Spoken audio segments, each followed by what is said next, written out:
Muito bem, nosso primeiro convidado de hoje é o ex-juiz e atual senador da República, Sérgio Moro. Seja bem-vindo, Moro. Muito obrigado pela sua participação. Tudo bem, Felipe? É um prazer. Tudo bem, Duda? É um prazer estar falando aqui com o Papo Antagonista. Nesse dia da República, né? 15 de novembro.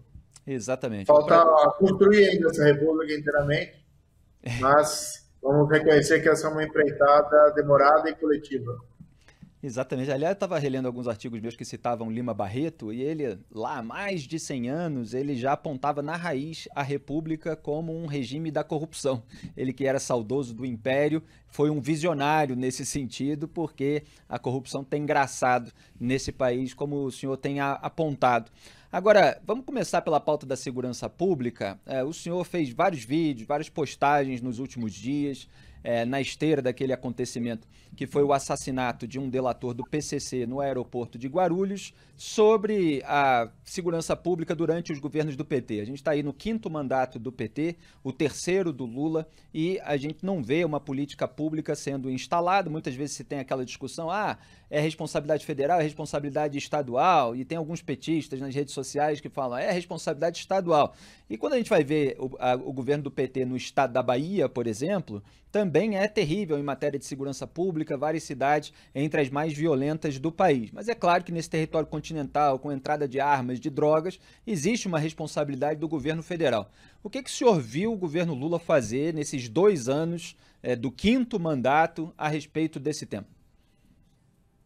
Olha, o governo Lula dificultou o trabalho do Congresso Nacional para tentar combater ou criar instrumentos de enfrentamento ao crime organizado. O exemplo principal que a gente tem, a base do governo, normalmente, com exceções, trabalha contra qualquer endurecimento da lei penal ou da lei processual penal.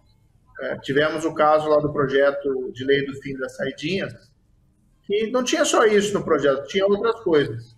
Mas o governo, além de trabalhar contra, depois o Lula vetou e o veto teve que ser derrubado. Nós não vemos um foco da Polícia Federal no enfrentamento da criminalidade organizada.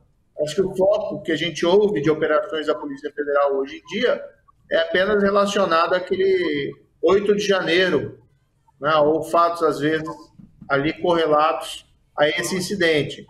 E nós não temos visto ações mais efetivas contra o crime organizado. A notícia que eu tenho, embora seja um dado preliminar, hoje houve uma queda até significativa da apreensão de cocaína nesse ano pelas forças federais, em torno mais ou menos de 15%.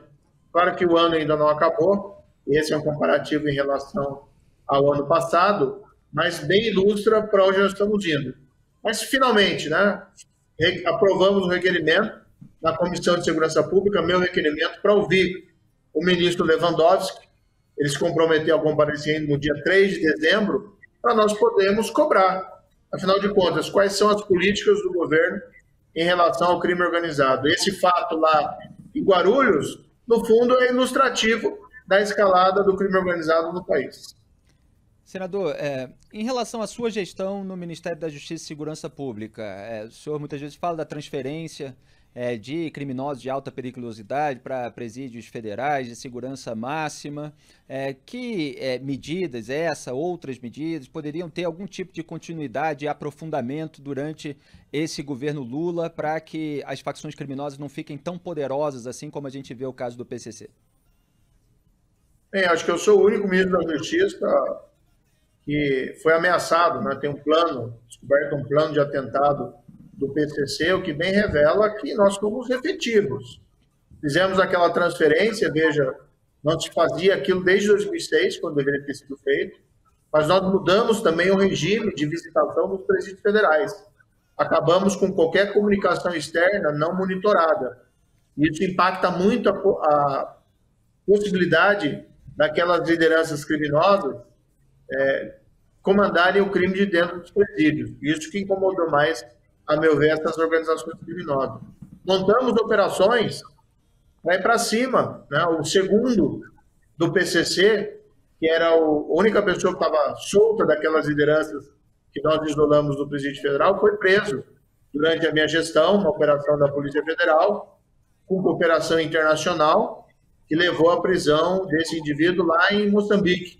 Mandei um jato da Polícia Federal buscá-lo, porque ele foi expulso de lá.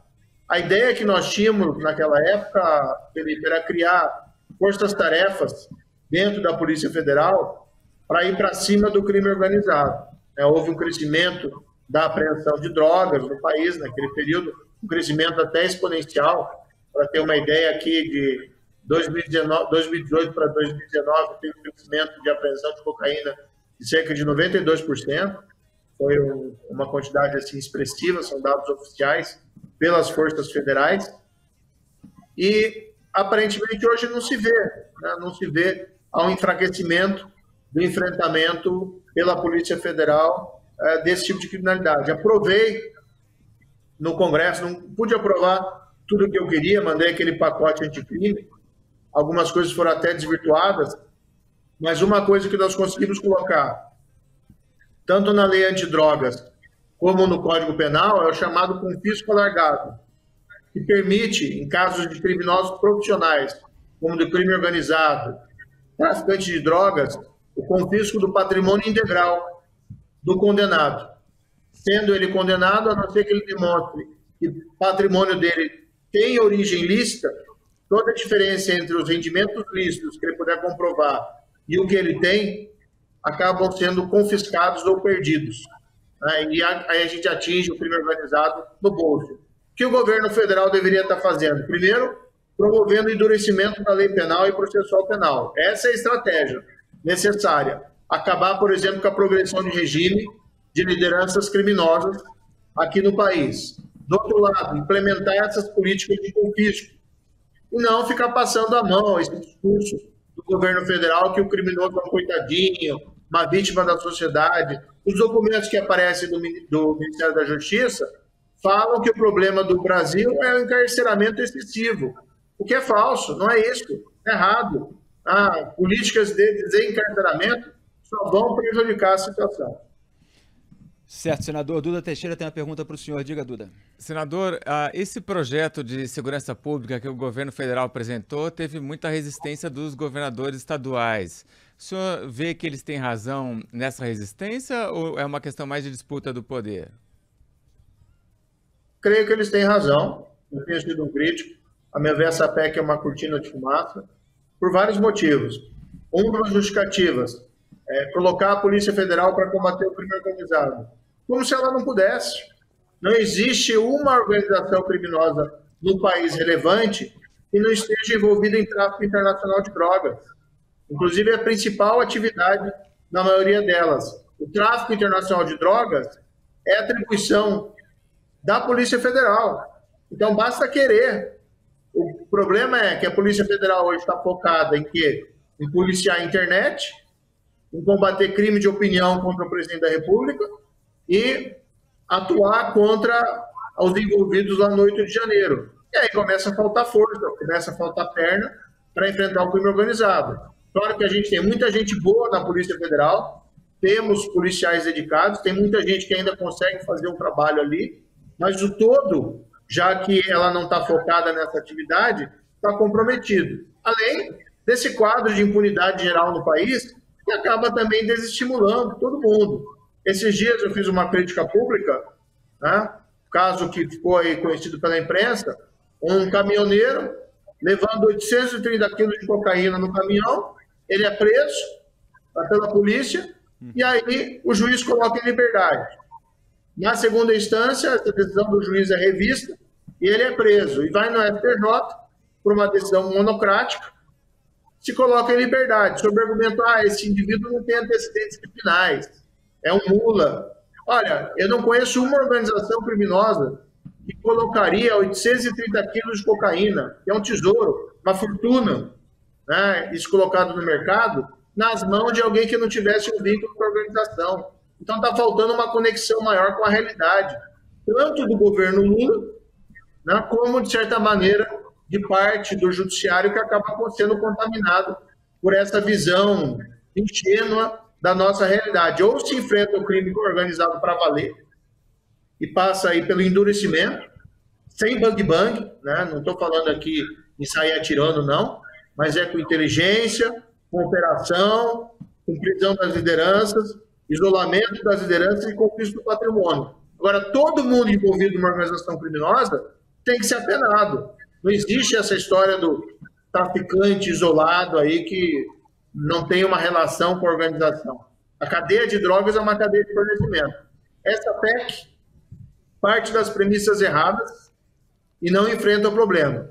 Se o foco do governo federal fosse enfrentar a criminalidade, ele estaria atuando para endurecer a lei penal e processual penal no Congresso e não trabalhar em contrário a esse objetivo. E tem uma questão de disputa de quem vai decidir como é que é feita a segurança pública nos estados, porque eu vi isso naquela reunião do presidente com governadores, por exemplo, em relação à questão de body cam, de câmeras nos uniformes dos policiais. O governador de Goiás, Ronaldo Caiado, por exemplo, é contra essa ideia e falou ali naquela sessão que jamais faria isso, etc., e defendeu a autonomia do Estado para tomar esse tipo de decisão. O senhor tem uma opinião sobre esse caso específico, inclusive, sobre câmeras nos uniformes de policiais que tem dividido tanta gente? Olha, se isso fosse solução para a segurança pública no Brasil, colocava uma câmera, várias câmeras em todos os policiais. Não vai afetar em nada o crime organizado. Pode ter algum impacto em situações muito específicas de coibir violência policial, mas está longe de resolver os problemas. Agora, o que eu não entendo é um governo Lula que vê o crescimento do crime organizado, vê o crescimento da criminalidade urbana, que a gente está vendo aí de proliferação até de pequenos delitos, de furtos de celular, e as pessoas são presas, são colocadas em liberdade, ficam impunes. O crescimento do crime, evidentemente, não vai ser resolvido por colocação de câmeras em policiais. Como é que pode ser o foco da discussão do governo federal essa questão? Então, aí que a gente vê que a discussão está toda errada. Quando você tem uma PEC da segurança pública e o governo federal quer ingerir, coordenar mais as atividades, interferir na autonomia dos estados, mas o governo federal é leniente com a criminalidade, será que isso é um passo sábio? Será que esse é um caminho da sabedoria para enfrentar a criminalidade? Então, assim, essa questão das câmeras, qualquer que seja a opinião dos envolvidos, é uma questão, mas não pode ser o foco da política de segurança pública do governo. Retratando aquilo que eu disse agora há pouco, Felipe, que o problema do governo federal é que ele vê o criminoso como uma vítima da sociedade. E o foco dele é controlar a atividade policial. Não o problema da corrupção policial, que às vezes existe, isso tem que ser proibido, que acaba sendo até um empecilho para o combate ao crime organizado, embora aqui sejam casos, né, que não refletem o todo, mas sim colocar câmeras dentro nos policiais. Então, assim, não pode ser o foco do debate. Está completamente errado. E aí é natural o sentimento dos governadores, dos secretários de segurança, de ver com desconfiança essa PEC. Mas peraí, vocês estão querendo combater o crime organizado ou vocês estão querendo aqui controlar os nossos policiais? O foco está errado do debate. Senador, o senhor, quando era ministro, brigou pela qualidade do trabalho do COAF. E houve até uma discussão sobre onde ficaria o Conselho de Controle de Atividades Financeiras. Se era no Ministério da Justiça e Segurança Pública, que o senhor chefiava, se era no Ministério da Economia, no Banco Central, etc. Foi pulando, mudando, conforme algumas decisões. Isso até colocou o senhor em determinado momento com divergência em relação ao então presidente Jair Bolsonaro. E a gente sabe da importância do COAF para a identificação de lavagem de dinheiro, para a questão das movimentações bancárias atípicas, que apareceram no universo da política, atingindo uma série de deputados, etc., mas que são importantes também para localizar os criminosos, os lavadores de dinheiro das facções, como o próprio PCC. O senhor tem acompanhado o que aconteceu com o COAF depois da sua gestão no Ministério da Justiça e Segurança Pública? Eu pergunto isso porque nos últimos dias saiu notícia de um ruído entre a Polícia Federal e o COAF. Então, o diretor-geral da PF, o Andrei Rodrigues, reclamou que o COAF não forneceu ali a lista de transações suspeitas na casa dos 50 milhões de reais, envolvendo possivelmente compra de votos, e agora a PF teria um candidato para ser o chefe do COAF, que é o Ricardo Saad, que já foi ali da superintendência da PF no Rio de Janeiro. Então tem todo um embate político também, envolvendo Polícia Federal, envolvendo o COAF. Qual é a importância desse órgão e como o senhor avalia esse momento? Bem, eu conheço o atual presidente, o Ricardo Leal, conheço também o Ricardo Saad, acho que são bons agentes públicos, ambos têm as suas qualidades. O COAF, quando eu assumi, Felipe, ele estava desestruturado, ele tinha um problema, apesar, né, das boas intenções das pessoas ali que compunham o órgão, ele tinha um problema de falta de pessoal. Então, nós buscamos corrigir isso, nós praticamente dobramos o número de pessoas ali dentro do COAF e demos ao COAF algo que, a meu ver, é muito importante, que era o poder de requisição de servidores públicos. Então, isso foi essencial para a gente poder evoluir. Mas, ainda assim, o quadro atual é limitado, melhor do que quando eu assumi, né? Ele é limitado no sentido de que nós teremos que dobrar, talvez, a capacidade ali de recursos humanos dentro do COAF, e não vejo isso acontecendo. E, durante todo esse período, se tentou evitar, dificultar o trabalho do COAF. Eu lembro, por exemplo, quando se deu o liminar, dizendo que o COAF não poderia atender requisições do Ministério Público ou das autoridades policiais sobre operações suspeitas de lavagem de dinheiro.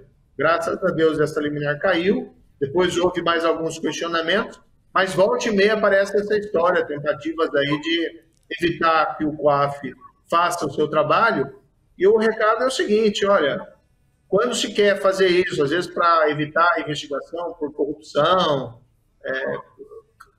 que acaba gerando, né, uma cautela maior aí por parte, às vezes, da classe política, a gente tem que lembrar que isso acaba prejudicando também o combate ao crime organizado. Técnicas de investigação, follow the money, rastreamento do dinheiro, a prevenção, tentar colocar um muro entre o mundo do crime e o mundo dos negócios, tudo isso acaba ficando prejudicado quando a gente começa a colocar empecilhos à atividade do COAF. Então, o COAF é um órgão que precisaria ser reestruturado, fortalecido. No final, acho que até foi bom, embora o contexto foi ruim, ele ficar junto ao Banco Central, porque pelo menos o Banco Central hoje tem autonomia e o COAF ficou mais protegido. Claro que durante a minha gestão do Ministério da Justiça, ele tinha completa autonomia e nós agimos para fortalecer. Mas, vendo hoje como as coisas acontecem na política, é até interessante ele ficar dentro de uma estrutura institucional, o que o proteja um pouco contra eventuais interferências.